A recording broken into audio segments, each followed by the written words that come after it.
आज की नई खबरों के साथ मुंगेर में आगजनी और तोड़फोड़ के बाद डीएम और एसपी को हटाया गया। नई डीएम है मुंगेर की रचना पाटिल और नई एसपी है मानवजीत सिंह ढिल्लो। दुर्गा प्रतिमा विसर्जन के बाद पुलिस कार्रवाई से एक व्यक्ति की मौत हो गई थी, जिसके बाद चुनाव संपन्न हुआ और चुनाव के बाद शहर में भड़क गई हिंसा।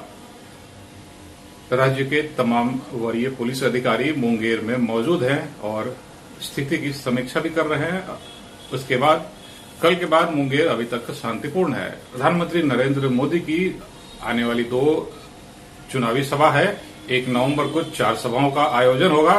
3 नवंबर को 2 सभाएं होंगी। फरबिसगंज और सहरसा में उनकी चुनावी सभा होगी। 1 नवंबर को छपरा, मोतिहारी, समस्तीपुर और बगहा में चुनावी सभा का आयोजन होगा। कल मनोज तिवारी बाल बाल बचे। उनके हेलीकॉप्टर की इमरजेंसी लैंडिंग हुई पटना में। 40 मिनट तक मंडराते रही। हेलीकॉप्टर को पता ही नहीं चला। हेलीकॉप्टर को लगा कि वो बेतिया पहुंच गए हैं, पर वो पटना के ऊपर ही मंडराते रहे और अंततः इमरजेंसी लैंडिंग हुई पटना रनवे पर, पटना एयरपोर्ट के। पायलट की सूझबूझ के साथ इमरजेंसी लैंडिंग हो गई हेलीकॉप्टर की, जिसका संपर्क उड़ने के 15 मिनट बाद ही संपर्क भंग हो गया था। उन्हें बेतिया जाना था, पर वो उन्हें पटना लौटना पड़ा और दूसरे हेलीकॉप्टर से उनकी चुनावी सभा के लिए वो रवाना हुए। बिहार में कोरोना की रिकवरी रेट 95.5% हो गई है। एक्टिव मरीजों की संख्या है 8,484। पटना में कल मिले मरीजों की संख्या है 265। मुजफ्फरपुर में कल 26 कोरोना के नए मरीज मिले थे। कल पटना में मरने वालों की संख्या 6 है, जिसमें एक डॉक्टर भी शामिल हैं। बिहार में कुल मरने वालों की संख्या हो गई है 1076। देश में कोरोना के मरीजों की संख्या अब 80 लाख पार कर गई है। गुजरात के पूर्व मुख्यमंत्री केशुभाई पटेल का निधन 92 साल की उम्र में हो गया। 2 बार गुजरात के मुख्यमंत्री रहे थे। जामिया मिलिया इस्लामिया के 100 साल पूरे हो गए। भारत के तीसरे राष्ट्रपति जाकिर हुसैन ने इसकी स्थापना की थी।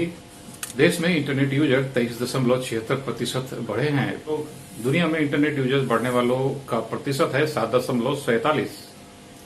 पूरी दुनिया के इंटरनेट यूजर्स की अगर आप बात करेंगे तो 10 लाख साल के बराबर हर रोज इंटरनेट का इस्तेमाल होता है।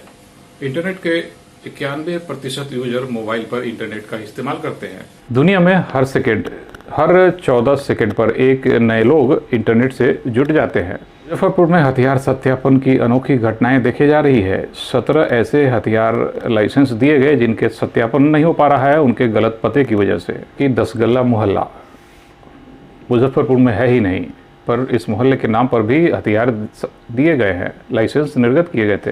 मुजफ्फरपुर में हक्कानी कॉलेज के नाम पर भी हथियार बांटे गए, लाइसेंस दिए गए जिनका पता अभी नहीं चल रहा है। कुछ लोग तो लाइसेंस लेने के बाद दुबई भी शिफ्ट कर गए हैं, पर उन्हें अब खोजा जाना मुश्किल लग रहा है। इन सभी के लाइसेंस रद्द कर दिए जाएंगे, पर ये सब हथियार तो रह जाएंगे। लाइसेंस निर्गत हुए तो लाइसेंस सस्पेंड होंगे, पर हथियार कहाँ गए। मुजफ्फरपुर शहर में दिन भर जाम लगा रहा। त्यौहार के अवसर पर खरीदारी की भीड़ बढ़ गई है बाजार में। पटना मुजफ्फरपुर हाईवे पर एक ऑल्टो कार ने 3 लोगों को रौंद दिया, जिसमें 2 लोगों की मौके पर मौत हो गई। पटना मुजफ्फरपुर हाईवे की रफ्तार अब बढ़ते जा रही है। रफ्तार की सीमाएं नहीं रहती है। लोग 100 किलोमीटर प्रति घंटे से भी ज़्यादा की रफ्तार में गाड़ियाँ चलाते हैं, जो कभी भी अनियंत्रित होकर कोई भी दुर्घटना घट सकती है, जिसका उदाहरण कल देखा गया।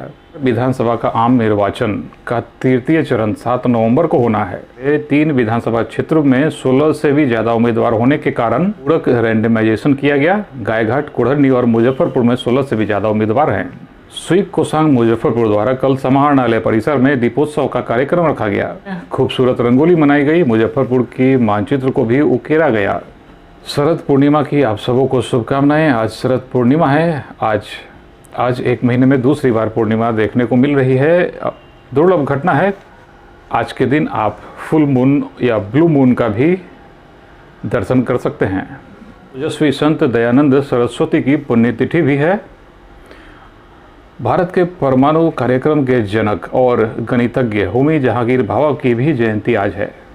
साथ ही बीजेपी के पूर्व नेता प्रमोद महाजन का भी जयंती आज ही है। ईद मिलादुन्नबी की शुभकामनाएं सभी इस्लाम के मतावलंबियों को। आपका दिन मंगलमय हो। आज की बुलेटिन में इतना ही। अपना ख्याल रखें।